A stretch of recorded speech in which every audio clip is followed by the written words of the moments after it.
Hi guys, Stefan here. Today we are making an appetizer for something totally different, bacon and cheese profiteroles, because I'm sure you all know about the sweet version, but in France we've got many different versions of things. And this version of the profiterole is actually a savory version, and they are actually cheesy choux puffs that are filled with bacon and a cheesy bechamel. And you can serve this for your guests as a little kind of appetizer. It's a delicious little surprise and it's easy to make. Highly recommend it. Now let's cook.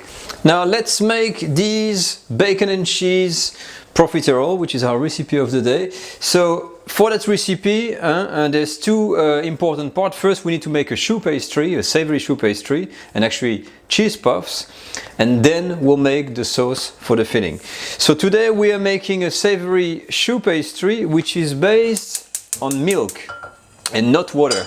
Not many people know that, because if you use water, you have to know that if you make choux with water, they're going to be drier and more crispier. If you make them with milk, you get something a little bit more soft and they don't crack so easily on the top, so you get that kind of smooth, soft texture. So the first step, you take all of your milk, all the ingredients are listed on the screen or in the video description, and I'll post the recipe on my website. So you basically put the milk and butter all together, pinch of salt, and also a little bit of nutmeg. Mix a little bit, and we're just gonna wait until everything blends together so that your butter is melted and the milk just reach the boil. Alright, as soon as your milk reach the boils, you don't wait and you put all of your flour in. That's very important. Put your heat on low, and you're gonna mix and incorporate all the flour, and what's gonna happen, as per usual, is that your mix is gonna come all together into a nice kind of paste. Once you've got it in here, you dry it for a little bit, so you make sure all of the water content evaporates a little bit. And the technical aspect is, you see when you get that film at the bottom, usually it's hot enough, you can turn your heat off, but I usually just play it by ears kind of thing. You know, I kind of look at my mix and make sure it's nice and dry. So this is roughly what you want to get. Something nice and firm, nice and dry. So now I'm going to leave it here to cool down a little bit, and I'm going to incorporate my eggs. Now, choux pastry can be very easy or very difficult, depending on how you approach it. Making that base here, la détrempe as we call it, is very easy. But where it comes hard is when you incorporate your eggs. This recipe I'm giving you here, it's for a small amount of choux, and I'm using 2 full eggs. When you put your eggs, I usually beat the eggs and I incorporate first some of the egg and then mix it with everything. So when you're gonna start mixing, it's gonna look like it's gonna fail, because it's gonna look like a big sludge and nothing is happening. So what you need to do is be patient and keep on turning and turning, and you will see that you are going to start to incorporate very, very quickly. So I'm going to stay on the camera to show you. You know, it's not a lie. I'm not cutting anything, or you see. As soon as the eggs incorporate, boom, my mix goes back into the state of a paste. And that's what we're going to keep on doing until we reach the right consistency. So I'm adding a little bit more eggs, and I'm going to repeat the process of turning everything together and mixing to have my choux pastry done. When you're here, you're going to incorporate some cheese. I'm using 40 grams of Comté cheese over here. It's going to mix in my dough before I'm putting this in my piping bag and into my oven. Okay, now let's lay down this choux. You preheat your oven while you're doing this at 200 degrees. And as always, try to make some little choux. So I'm just doing a small quantity here. Once you're done, as always, same as the video on the choux pastry, you try to flatten a little bit the top. And next for the glazing, whatever you call, so full egg with a little bit of full cream milk. And you repeat the process for every single choux. Done. I'm now gonna cook this in the oven at 200 degrees Celsius or 400 degrees Fahrenheit for about 25 minutes. So keep an eye on the choux to make sure they don't break. Always keep an eye on them when they cook. Okay, the time is up, and I wanted to show you something that if you're scared that your choux is gonna fall after they finish cooking after the 25 minutes, just open your oven like that. And you see the choux are inside there. And I'm gonna leave it open like this for 5 or 10 minutes to allow the choux to dry a little bit, and that's gonna assure they're not gonna fall flat ever. So that's a really good trick you can use. Okay, so step number 2, now that our choux here, the choux are ready, as you can see the cheesy puffs, easily done. If you want, by the way, you can actually eat them like that as is. This is as far as people go usually, but it's a bit of a lazy process, but we're gonna go a bit further today. Bechamel sauce, small heat, you put the equal amount of butter and flour, so I'm just gonna wait until my butter melts. Okay, when all the butter is melted, I put my flour. So here I'm using 20 grams of flour and 20 grams of butter, equal amount. And as we've seen before, I'm making a white roux, so we've seen this several times, but if you haven't seen this is a basic roux. Once it's white like this, you leave it to cook on low heat for about 2 to 3 minutes maximum.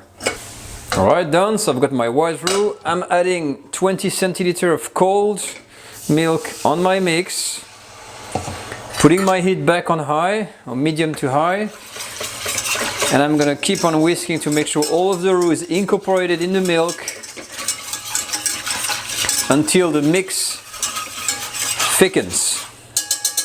Now very quickly, this is what's gonna happen. Your bechamel has appeared, as we call it. This is a white sauce in English, made of a roux mixed with milk. As you can see, it is really thick. So to remove that floury taste again, we're gonna leave this to cook at least 5 minutes on a gentle heat. Keep on stirring, making sure it doesn't burn or anything like that. But make sure you cook it for 5 minutes, because this floury taste really can be annoying. So you need to get rid of that. All done. It's been cooking for a few minutes. I've turned my heat off, and I'm gonna leave this to rest a little bit so that the temperature goes down, because I'm going to be incorporating a raw egg in it and I don't want the egg to cook. So leave it to rest just for a few minutes before we incorporate the rest. Okay, already.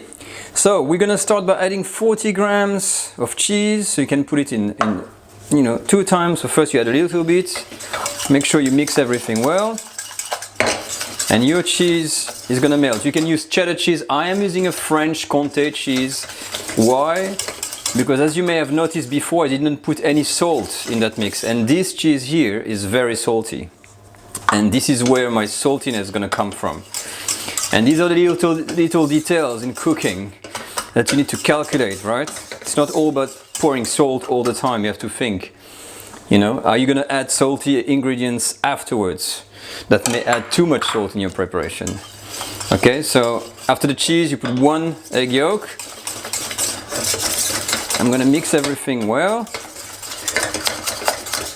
so it's nicely incorporated. Vigorous shake. Done. That's what you should have. Okay, this is a Mornay sauce, cheesy bechamel. Okay, now we've got our Mornay sauce that's resting on the sides, and I'm just gonna now fry some bacon for the profiteroles. When the bacon is done, I usually put it on a paper towel like this to absorb all of the excess of fat. So try to be a little bit health conscious here, so you don't want to have like a greasy piece of bacon. So you try to remove as much of the fat as you can.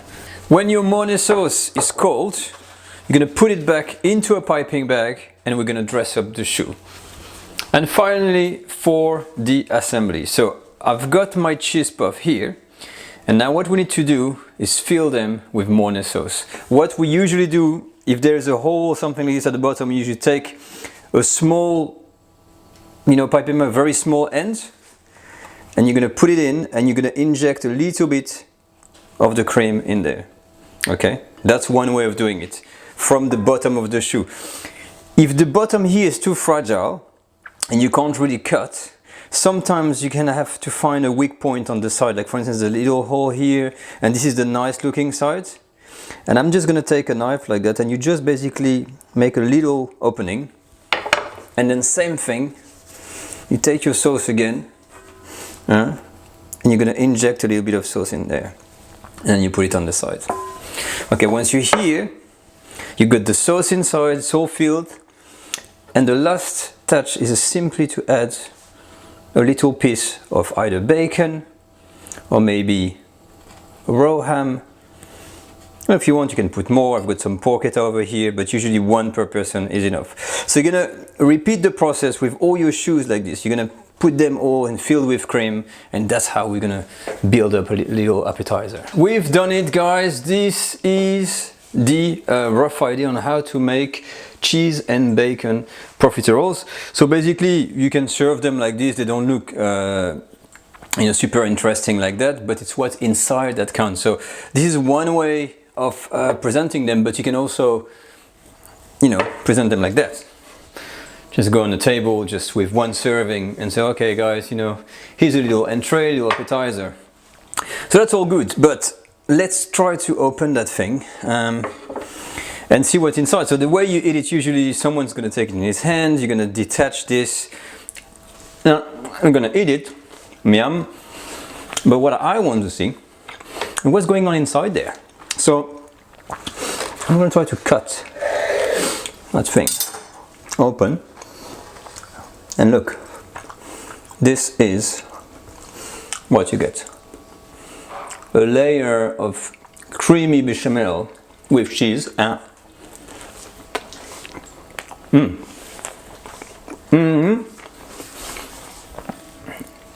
Man, it is good. I'm going back in time here.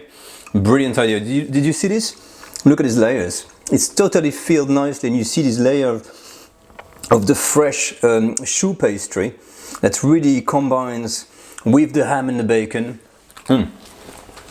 Wow, I like that. Delicious. But guys, that's it for the week. I'm out. I hope you try this recipe. It's really cool to make, really nice, and you can really surprise your guests. I hope you enjoy it, and I'll see you next time on the next video. Bye bye.